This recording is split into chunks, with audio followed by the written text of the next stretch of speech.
What's going on, guys? Welcome back to another video here on my channel.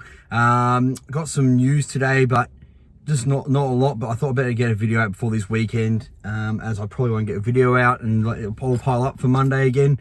But I'll tell you what, I'm extremely excited at the moment being a Leeds fan, being linked with some of the players we're linked with. Previous years it was players, we were linked with players that even the big names weren't people I was fully aware of. But this year there's some absolute players that we are linked with. And, you know, again, I'm going to speak about Ketelare or Ketelare or however you want to say his name, and Gakpo, which if we were to somehow, and this is just the way I look at it, if we were to get them two in, Gakpo, Ketelare, what's his name? Sorry, from Sheffield United. I've completely blanked on him. Sander Burge. Sorry, he's one I really want as well. Sander Burge and another player we're linked with as well, which I'm going to speak about, or even two of them. Even if we got two of those players in, you know, if we were to somehow sell Rafinha and Phillips, and we were to get those four players in, I think that would be absolutely unreal. You know, if we're going to lose the two of them, I think we do need to bring those four players in somehow, or at least three of them. But, you know, when we're talking about players who are straight swaps, De Ketelare, I'm going to call him De Ketelare, I think that he would be a straight swap for Rafinha. I think that obviously he's not probably on the same level as Rafinha just yet, but you're losing a 25-year-old for a 21-year-old who is touted to become one of the best attacking midfielders in the game. You know, it's a huge coup if we were to get him. Gakpo the same. Apparently he's come out and he said he's waiting for a more prestigious club. Whether that's true or not, I don't know. And don't shoot me for saying it, because of course I think Leeds are a prestigious club. But you've got to look at it from him. He's a 23-year-old lad. Last time Leeds were in the Premier League, he would have been, what was it, 6 years old, even younger. Yeah, he would have been younger. He would have been like 4 or 5 years old. He's not going to know who Leeds are, and he might have heard some stuff in the past, but he's going to have no idea. So when we have prestige, which I look at Leeds as a big club, and I know that I look at that stuff sometimes and think, there's no way he thinks we aren't prestigious. But you've got to think prestigious for him is Barcelona, prestigious for him is AC Milan, and these big clubs that you see all the time. So I would take it with a grain of salt when he says it, or a pinch of salt. I would say maybe he is thinking that. Maybe he is waiting for someone to come in like an AC Milan before he weighs up coming to Leeds.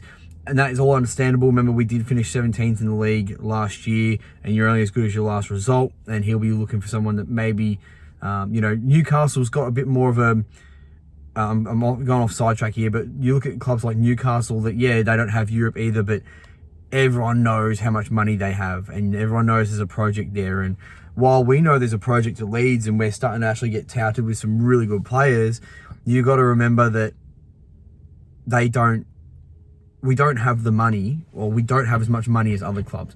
And they'll be looking at that and thinking, well, it's not going to be as easy to progress as it is at a club like Newcastle, that they're going to spend ridiculous amounts of money because they have ridiculous amounts of money, whether FFP or not. They're going to be able to spend cash and offer better wages. But that's just my 2 cents. And yes, I think Leeds is a very prestigious club, but you've got to remember where we've been, and players don't look at Leeds the same way that we do. So unfortunately, if he's looking for a more prestigious club than Leeds, before he makes a decision, who knows? But it may not be anyone that nobody might come in for him at all. Like, he might end up having no suitors except for us, and probably pull the trigger and come to us, because it is Premier League in the end. But look, great starts of some of the players we've been linked with. A few content creators have spoken about the fact that so far we've brought a couple of players in, but we're looking for marquee signings now, like big name signings. Any of the guys on this list, and that I've mentioned the last few days, would be big name signings, huge signings. And we do have to look at bringing those in, because we are losing two big name players. We're losing Calvin Phillips, who holds a lot of weight around England, and Rafinha, who right now holds a lot of weight around the world.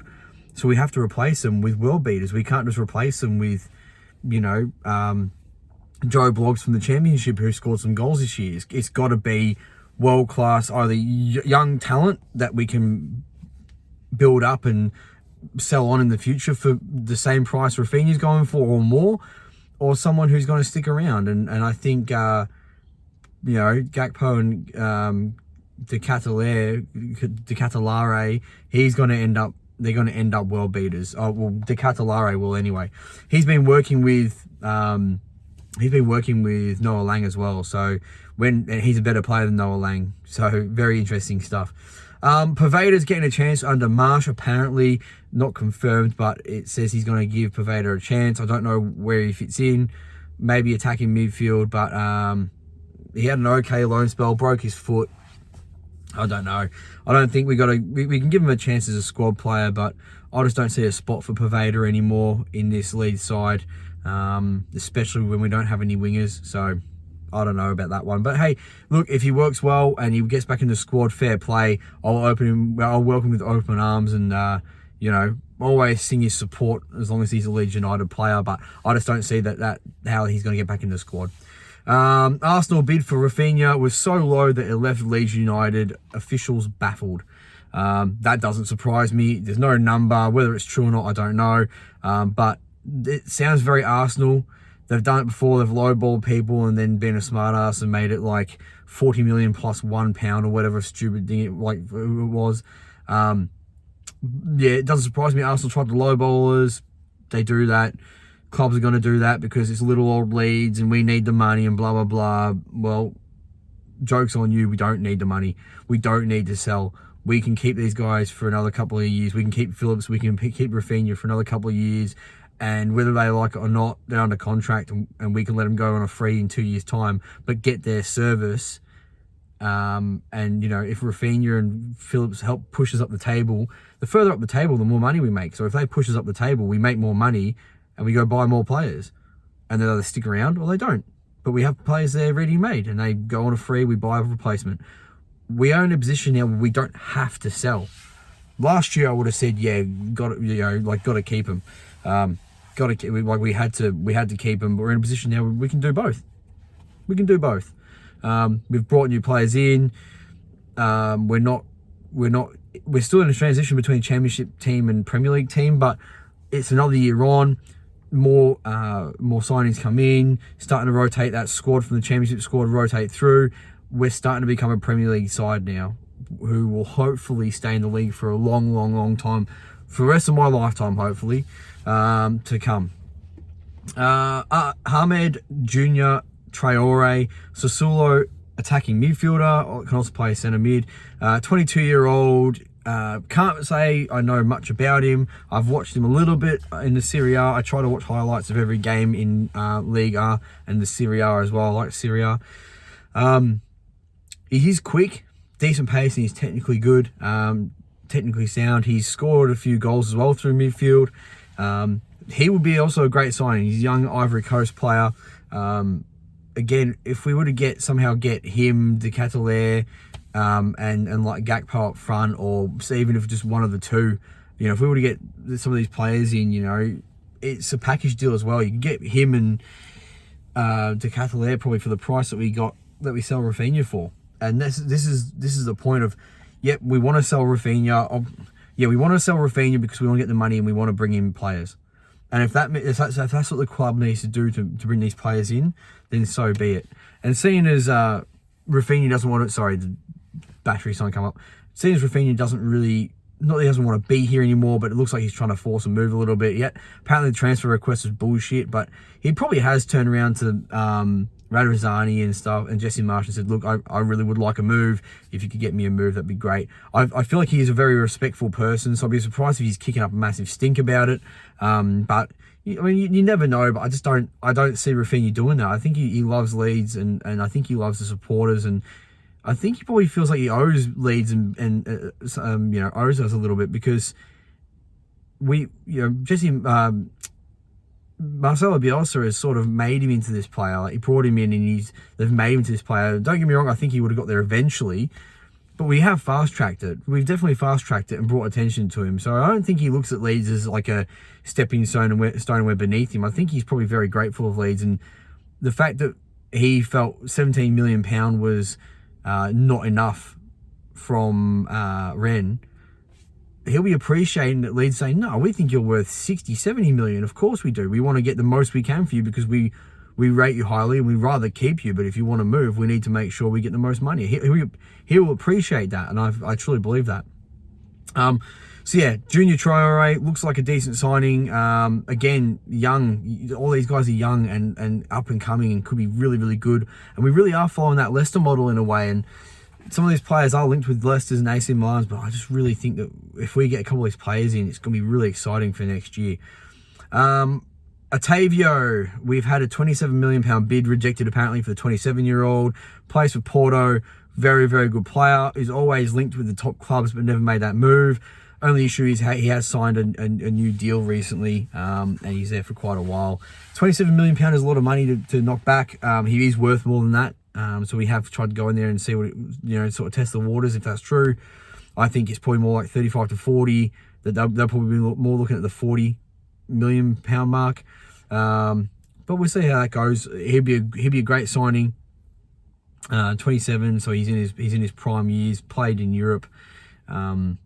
Yeah, he'd fit. I feel like he'd fit straight in. Very technically sound. Can score, can play a pass. He'd be a great signing. I think he's the least likely out of all of them. In a way, maybe Ketelare, because I feel like maybe he's looking at a big club signing in as a probably Champions League signing. But who knows? And last but not least, Forest are looking at Somerville apparently. Sheffield United were looking at him as well. There's a few clubs that have looked at him. I don't know where he goes. I don't know if he fits in the squad because I just don't think he's capable at the moment of moving to attacking midfield or striker. So I don't know how he fits under Jesse Marsh. And he hasn't really, obviously, he hasn't done it for us. So, a player that came in with a lot of hype around him and it sort of fizzled out, which sucks. But look, if we can get a bit of a transfer fee for him, a couple of million, maybe £5-6 million for him, I'm not too sure what he'd be worth. I would have thought maybe 5 to 6 just because he's still quite young.